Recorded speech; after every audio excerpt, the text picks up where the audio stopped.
So lately I feel like I've been going steadily insane because I'm starting to doubt if YA fiction is actually a real thing. Stick with me and answer me 2 questions. First, what is the definition of YA or young adult fiction? And 2, who gets to decide what that definition is? As for the second question, I feel like there are 3 potential answers. First, obviously, is the author. It's their book, it's their vision, and they probably have an idea of who their target audience is. Second is the book's publisher, which very importantly also includes the marketing team. And third, the largest of these 3 groups is the reader, because the reader can be any number of people, the entire general public potentially. And getting an answer to that second question will help us answer the first question, because definitions are often defined by trends in the market and by public consensus. But the tricky thing about YA fiction is that it isn't a genre,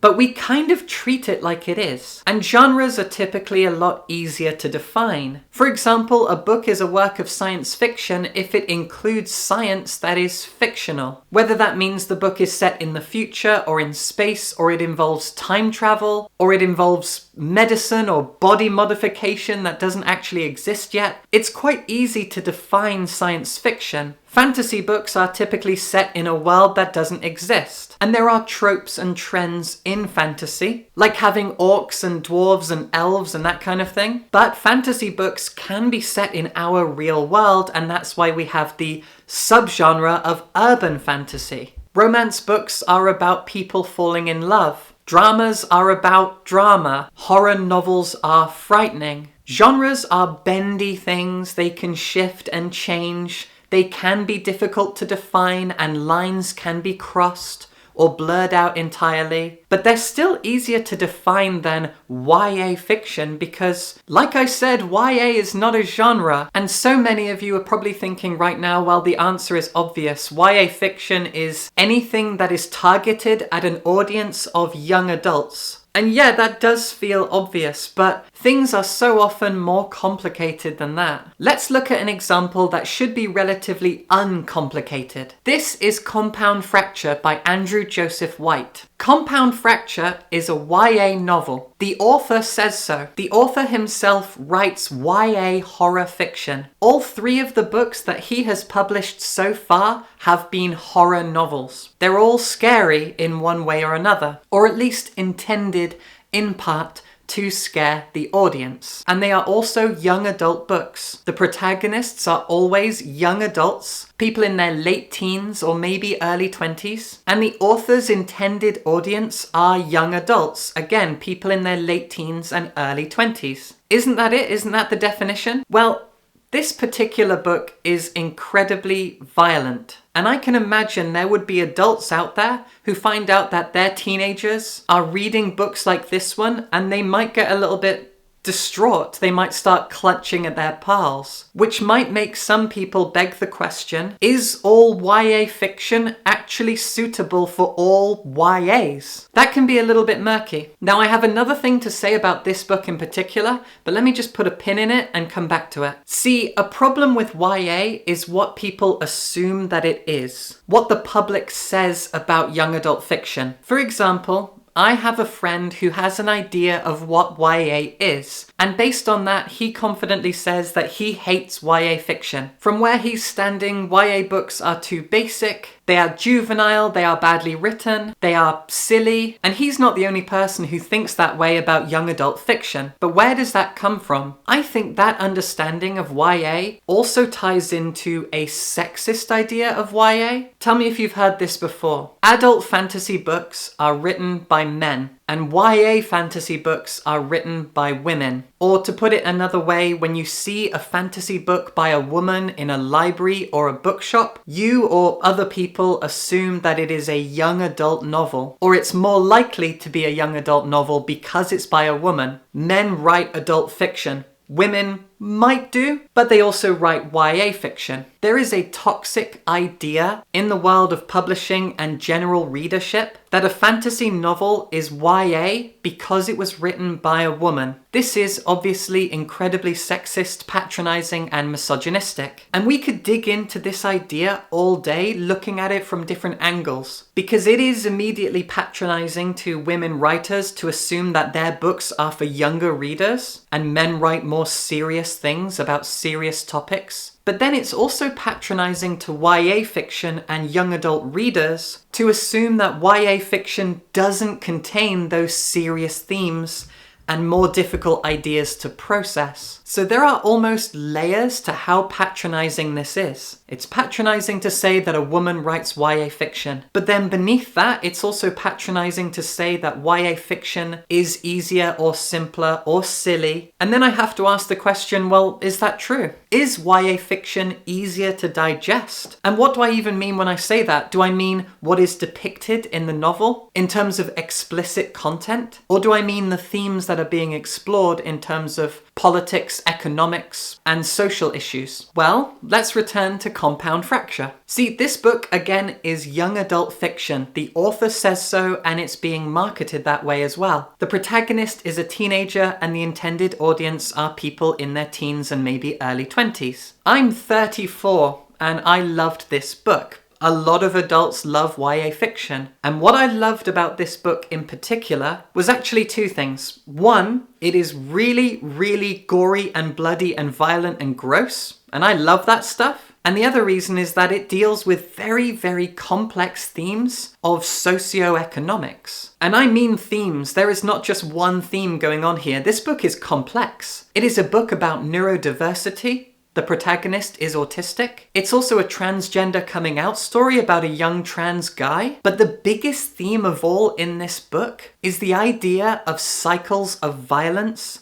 being perpetuated and passed on through generations in working class communities. That is a big, heady thing to talk about. This book is about unions and socialism. It's a book about whether or not cops are class traitors. There's a whole conversation in this about whether or not cops can actually be seen as working class people, and therefore are they actually class traitors? It's a book about the police state, police domination, police violence. It's a book that explores how the American idea of what socialism and communism are has changed over the past 100 years. How the Red Scare brainwashed the social mind of the average American into thinking that everything good and beneficial to society is actually socialism and therefore must be bad because it's socialism. I think about this a lot as a socialist, and this book really got me thinking about all that stuff. So this is a very, very graphically violent novel full of torture and death and abuse about very complex socioeconomic themes of disputes and violence within working class communities and police violence and domination. This is every bit as complex as your average work of literary fiction when it comes to its political themes and ideas. And like I said,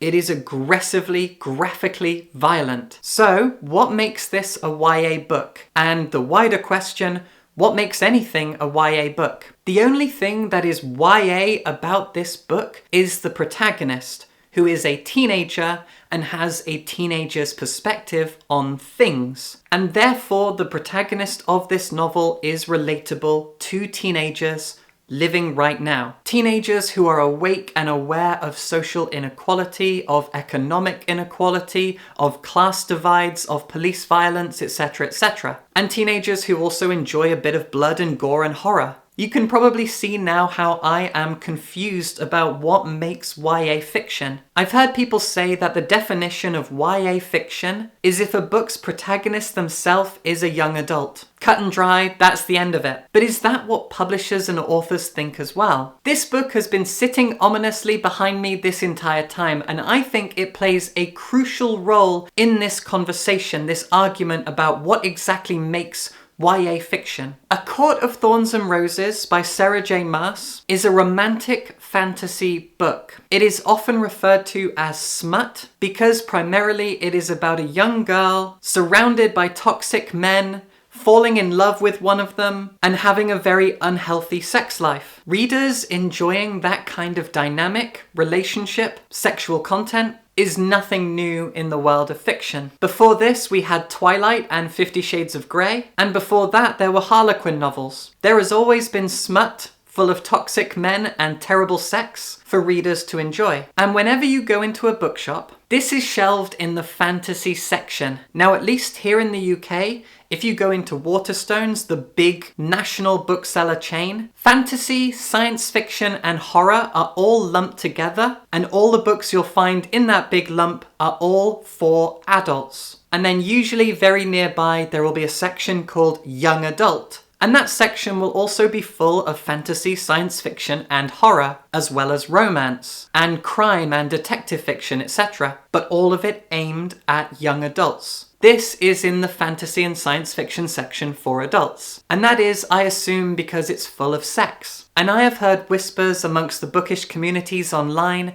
that this book was originally going to be shelved in the YA section, or at least for a while it was shelved in the YA section, but it had to be moved up to adult because it's full of graphic sex. But the protagonist of this book is a young adult. And to be really mean for a second, the book does fit the toxic stereotype that YA books are shallow and badly written and not full of interesting themes. Just simple fun, if you like. So this book features a young adult protagonist. It's very, very poorly written, but the reason it's adult fiction is because it's full of sex. And this book also features a young adult protagonist. It's full of very complex, very relevant socio-political ideas and themes, and it's full of very, very graphic violence and death. Why is this YA fiction and this adult fiction? I cannot think of a satisfying answer. Suddenly, when you look at these two books side by side, the definition of YA fiction starts to feel very, very arbitrary and also very inconsistent. And who got to decide? This author explicitly says that his books are YA. They are marketed that way,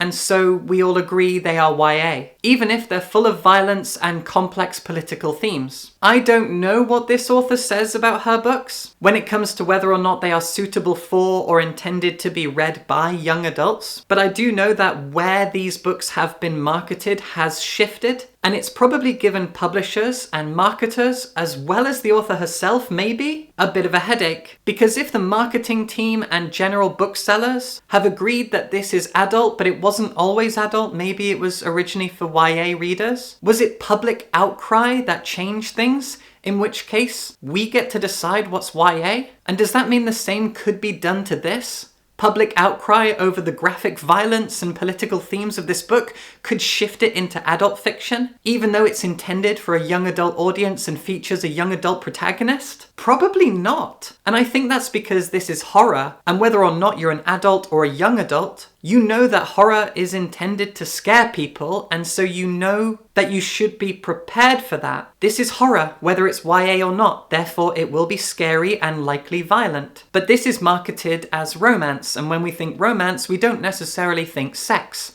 However, the thing that people love about this book, the thing that people often talk about and giggle about, is that it's full of sex, tee-hee-hee. Therefore, it must be for adults. I'm going round in circles. I cannot think of a satisfying way to conclude all of this. YA fiction is so often patronized by certain people as being void of complex themes and characters, as being flat and uninteresting, simplistic maybe. Women writers, especially those of fantasy fiction, often get patronized by people saying that their books are young adults simply because they were written by women. So we're patronizing women, we're patronizing YA, we're patronizing so many people for very silly reasons, a lot of them just assumptions, by the way. And so much of this seems to be defined by the general consensus of the general public. Defining YA fiction sometimes feels impossible. How could any of us agree on what makes a book young adult? And all of this is without even touching on the fact that so many adult readers love reading YA in particular, sometimes only read books that are labeled YA, because they assume the books will be more escapist, more fun, more frivolous, maybe easier to read and less challenging, and therefore they'll have a more fun and, as I said, escapist time with them. Because we deserve to just enjoy our fiction.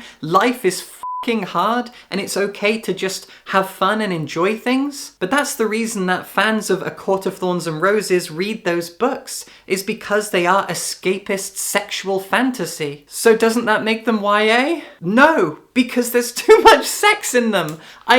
I don't think YA is real. It is not a genre, and the definition of YA is entirely malleable. It shifts and changes depending on the content, depending on the themes, depending on the general public consensus, depending on what the marketing team says. At the beginning of this video, I asked, what is the definition of young adult fiction? I don't think there is one. The closest thing we have is that it's a book intended for young adults and features a young adult protagonist. And I also asked who gets to decide what makes a book YA. Is it the writer, is it the publisher, and is it the general public? And I think the answer is all three. And very importantly, all three can influence each other. If an author insists their book is YA, they tell the publisher, and the publisher makes that a public thing, and so the audience just assumes that, which is exactly the case for this. The author says that it's YA, and so the publisher markets it as YA, and so the general public says this is YA because I was told it was. And then the opposite was kind of true for this. The general public said, hey, this is full of sex, therefore it's not YA, it's adult fiction, and so everything changed. It's too complicated. YA fiction doesn't exist. It's all a marketing ploy. It's all down to consensus and general vibes. I'm exhausted. Support me on Patreon and subscribe for books.